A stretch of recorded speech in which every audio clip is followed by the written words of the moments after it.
Hello and welcome to the Iowa Reading Research Center website. Today I'm going to talk to you about a new application and blog post series that we have related to Tier 1.5. Now, Tier 1.5 is meant as a new type of tier support to supplement typical multi-tiered systems of support. Now, as shown in this triangle, typical multi-tiered systems of support have three tiers. Tier 1 would be universal instruction. That's the core instruction received by all students. Then, if some students display difficulty with critical literacy skills, they may qualify for Tier 2, which would be interventions delivered to small groups of students.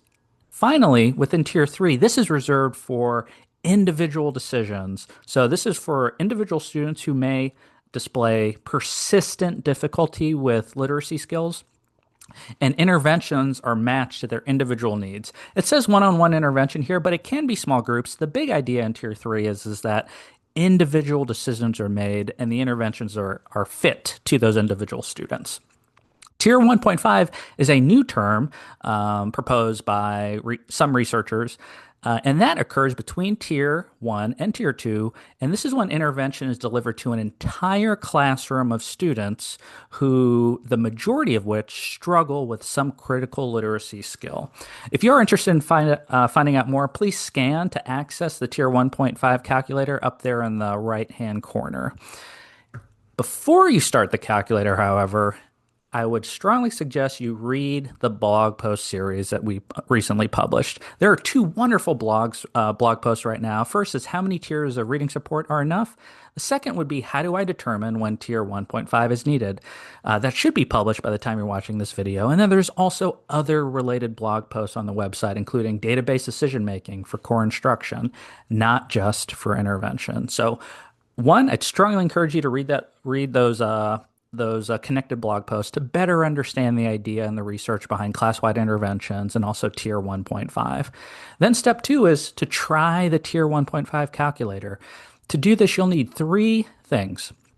First is the Tier 1.5 calculator, and I'll show a demonstration of the calculator here momentarily. Second thing you'll need is an Excel file of student scores. Now, importantly, our online calculator can only interact with Excel files at this time, so it'll have to be an Excel file. And then secondly, an additional limitation is that we're only able to take a look at three types of CBM data. One would be from DIBELS 8, the second would be from EasyCBM, and three would be from FastBridge.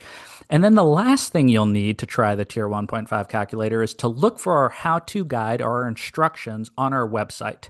Importantly, it's going to be critical to take a look at that how-to guide because the Excel files that you upload will need to have certain field names or terms within the Excel file for the calculator to work appropriately.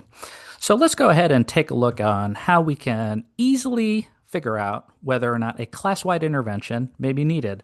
First is we select the test. So let's say if I am a kindergarten teacher who recently administered FastBridge, I can say FastBridge kindergarten. Let's say this is the winter administration of our universal screeners.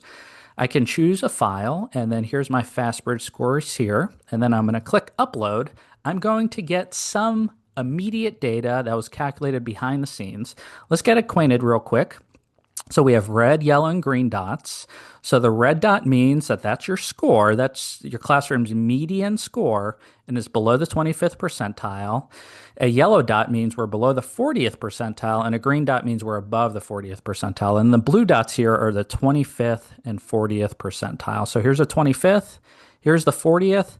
Looks like our class median is in yellow, so it is below the 40th percentile, which suggests we may need to consider a class-wide intervention.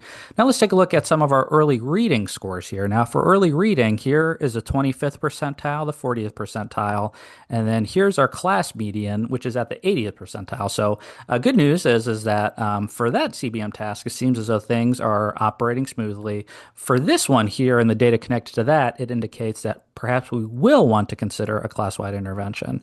Again, if you are interested in finding out whether or not a class-wide intervention is needed for your classroom, step 1, read the blog post. Step 2, try the Tier 1.5 calculator. Please subscribe, comment, visit our website to learn more about class-wide interventions and evidence-based literacy instruction. Thank you very much.